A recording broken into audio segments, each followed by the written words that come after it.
విజయవాడ, అమరావతిలో అద్భుతమైన 3 BHK 4 BHK apartments gated కమ్యూనిటీలో సంక్రాంతి స్పెషల్ ఆఫర్ కోసం కింద డిస్క్రిప్షన్ ఉన్న కాంటాక్ట్ నెంబర్కి వాట్సాప్ కాల్ చేయండి. జగన్మోహన్ రెడ్డి ప్రభుత్వంలో సిఐడి చీఫ్గా ఒక వెలిగిన పివి సునీల్ కుమార్ చుట్టూ ఇప్పుడు ఉచ్చు బిగిస్తోంది. రాష్ట్ర ప్రభుత్వం పివి సునీల్ కుమార్ మీద విచారించడానికి ఒక అథారిటీ నియమించింది. ఈ అథారిటీలో ఇద్దరు సీనియర్ అధికారులు ఉన్నారు, ఒకరు ఐఏఎస్, ఒకరు ఐపీఎస్. విచారణాధికారిగా స్పెషల్ చీఫ్ సెక్రటరీగా ఉన్న ఆర్పి సిసోడియా గారిని నియమించారు. ఈ కేసులో ఆయనకి సాయం చేయడానికి విజిలెన్స్ అండ్ ఎన్ఫోర్స్మెంట్ విభాగం డైరెక్టర్ జనరల్ హరీష్ గుప్తాను కూడా నియమించారు. ఈ అథారిటీ త్వరగా పివి సునీల్ కుమార్ మీద విచారణ జరిపి రిపోర్ట్ని ఇవ్వాలి అని చెప్పి గవర్నమెంట్ ఆదేశించింది. ఇంతకీ ఈ అథారిటీని ఎందుకు నియమించారు, ఏ ఆరోపణల మీద విచారణ చేయడానికి నియమించారు? ఇది రఘురామకృష్ణరాజు గారి కేసులోనే, ఆ కేసులో ఒక అంశానికి సంబంధించి ఏం జరిగింది, తనని గతంలో పోలీస్ కస్టడీలో హతమార్చడానికి ప్రయత్నించారు సిఐడి పోలీసులు అని చెప్పి రఘురామకృష్ణరాజు గారు కేసు పెట్టిన విషయం తెలుసు మనకి.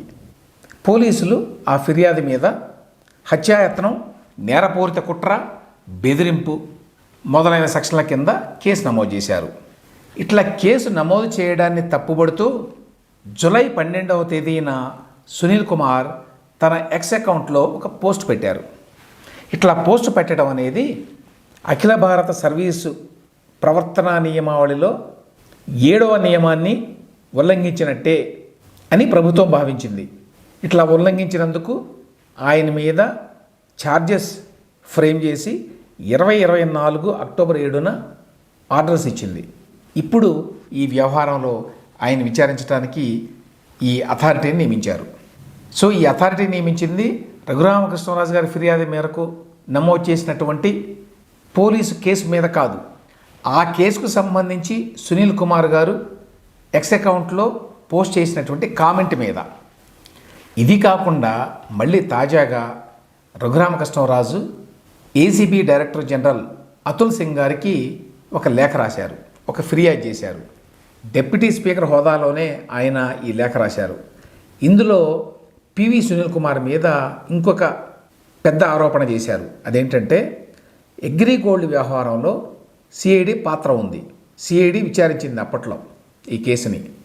అప్పుడు సిఐడి చీఫ్గా ఉన్నటువంటి పివి సునీల్ కుమార్ ఈ బాధితులకి డబ్బులు అందజేసే వ్యవహారంలో అవినీతికి పాల్పడ్డారు, అక్రమాలకు పాల్పడ్డారు అని చెప్పి ఒక 2 పేజీల లేఖను రాశారు రఘురామకృష్ణరాజు.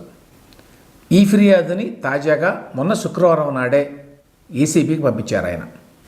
ఇందులో ఆయన చేసిన ఆరోపణ ఏంటంటే 2021 ఆగస్టులో అప్పటి ప్రభుత్వం అగ్రిగోల్డ్ బాధితులకి ఒక ప్యాకేజీ ప్రకటించి వాళ్ళ ఖాతాల్లో నిధులు జమ చేశారు.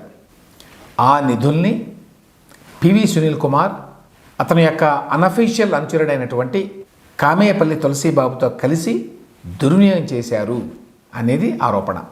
దీనికి సంబంధించి ఆయన కొన్ని వివరాలు కూడా ఇచ్చారు. అదేంటంటే బాపట్ల జిల్లా పంగులూరు మండలం రామకూరు అనే గ్రామంలో ఒక 96 మంది అకౌంట్లో డబ్బులు వేశారు. ఈ 96 మంది కూడా నకిలీ అగ్రిగోల్డ్ బాధితులు. వాళ్ళ ఈచ్ అకౌంట్లో 20,000 రూపాయలు జమ చేశారు. తర్వాత వాళ్ళ దగ్గర నుంచి మళ్ళీ ఆ డబ్బులు వెనక్కి తీసుకున్నారు. అదేవిధంగా ప్రకాశం జిల్లాలో మరొక 400 మంది అకౌంట్లో కూడా ఈ విధంగా డబ్బులు వేశారు. మళ్ళీ ఆ డబ్బులు వీళ్ళే తీసేసుకున్నారు. ఇవన్నీ కూడా నకిలీ అకౌంట్లు, వీళ్ళు ఒరిజినల్ విక్టిమ్స్ కాదు అనేది ఆరోపణ. ఇది కాకుండా ఇంకొక కేసును కూడా రఘురామకృష్ణరాజు గారు వెలికి తీశారు. అదేంటంటే పివి సునీల్ కుమార్ గారు సిఐడి చీఫ్గా ఉన్న సమయంలో ఒక కాంట్రాక్ట్ ఇచ్చారు. 1,50,00,000 విలువ ఉన్న కాంట్రాక్టు. ఇది అడియాన్స్ టెక్నాలజీస్ అనేటువంటి కంపెనీకి ఇచ్చారట. అయితే ఆ కంపెనీ ఇంటర్న్ 9 లాజిక్ టెక్నాలజీస్ అనేటువంటి మరొక కంపెనీకి సబ్ కాంట్రాక్ట్కి ఇచ్చిందట. ఫస్ట్ ఇన్స్టాల్మెంట్ కింద ఈ పని కోసం 9 లాజిక్ టెక్నాలజీస్కి 75 లక్షల రూపాయలు సిఐడి చీఫ్గా ఆయన చెల్లించారట. ఇంకొక 75 లక్షలు ఇవ్వాలి. ఆ 75 లక్షలని ఇదే 9 లాజిక్ టెక్నాలజీస్ అనే కంపెనీ పేరుతోటి ఒక నకిలీ అకౌంట్ని ఓపెన్ చేసి అందులో వేశారట. అందులో వేసి వాళ్ళే తీసుకున్నారు. ఎవరు? పివి సునీల్ కుమార్ గారు. ఆయనకి మరికొంతమంది సహాయపడ్డారు అనేది ఆరోపణ. ఆ తర్వాత ఈ 9 logic technologies company CEO Kanneganti Pradeep అనే అతను అతన్ని అతని భార్యని సిఐడి ఆఫీస్కి పిలిపించుకొని బెదిరించి వాళ్ళ దగ్గర నుంచి ఒక 75 లక్షల రూపాయలు తీసుకొని ఆ 75 లక్షల్ని అఫీషియల్గా 9 లాజిక్ టెక్నాలజీస్ కంపెనీ అకౌంట్లో వేశారట. అంటే మొత్తం 1,50,00,000 రూపాయలు వాళ్ళకి ఇచ్చినట్టుగా ఆన్ పేపర్ చూపించారు. కానీ యాక్చువల్గా అందులో 75 లక్షలు ఆ కన్నిగంటి ప్రదీప్ ఎవరైతే 9 లాజిక్ టెక్నాలజీస్ CEO ఉన్నాడో ఆయన దగ్గర నుంచి బలవంతంగా లాక్కొని ఆ డబ్బుని మళ్ళీ ఆయనకే ఇచ్చినట్టుగా అఫీషియల్గా చూపించారు. ఇందులో 75 లక్షల రూపాయలని పివి సునీల్ కుమార్ ఆయన అనుచరులు నొక్కేశారు అనేది రఘురామకృష్ణరాజు గారి ఆరోపణ. ఈ ఫిర్యాదు లేఖని anti corruption bureau DG Atul సింగ్కి రాశారు రఘురామకృష్ణరాజు. కాబట్టి త్వరలో ఏసీబీ ఈ కేసును కూడా టేకప్ చేయాల్సి ఉంటుంది. అంతటితో ఊరుకోలేదు రఘురామకృష్ణరాజు గారు. కామేపల్లి తులసీబాబు అనే అతను పివి సునీల్ కుమార్ అనుచరుడు. కస్టోడియల్ టార్చర్ పెట్టినప్పుడు ఈ కామేపల్లి తులసీబాబు అనే అతను అందులో పాల్గొని నన్ను హింసించాడు అని చెప్పి ఐడెంటిఫై చేసి పోలీసులకు కంప్లైంట్ కూడా ఇచ్చాడు. దాని మీద ప్రకాశం జిల్లా పోలీసులు ఈ కామేపల్లి తులసీబాబు అనే అతన్ని విచారించి తర్వాత అరెస్ట్ చేయడం కూడా తెలుసు మనకి. ఇప్పుడు ఈ కామేపల్లి తులసీబాబు బెయిల్ కోసం హైకోర్టులో పిటిషన్ వేశాడు. ఆ కేసులో నన్ను ఇంప్లీట్ చేయండి అని చెప్పి రఘురామకృష్ణరాజు గారు ఒక పిటిషన్ వేశారు. అంటే ఈ కామేపల్లి తులసీబాబు అనే అతనికి ఎందుకు బెయిల్ ఇవ్వకూడదు అనే విషయాన్ని పోలీసులతో పాటు ఈయన కూడా వ్యక్తిగతంగా తన లాయర్ ద్వారా వాదిస్తారన్నమాట.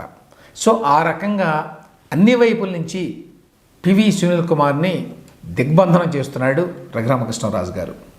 నిజం చెప్పాలంటే జగన్ ప్రభుత్వంలో రఘురామకృష్ణరాజు గారితో పెట్టుకున్న వాళ్ళు ఎవ్వరూ కూడా ప్రస్తుతానికి ప్రశాంతంగా లేరు. కేసులతోటి జైళ్లతోటి సతమతం అవుతున్నారు.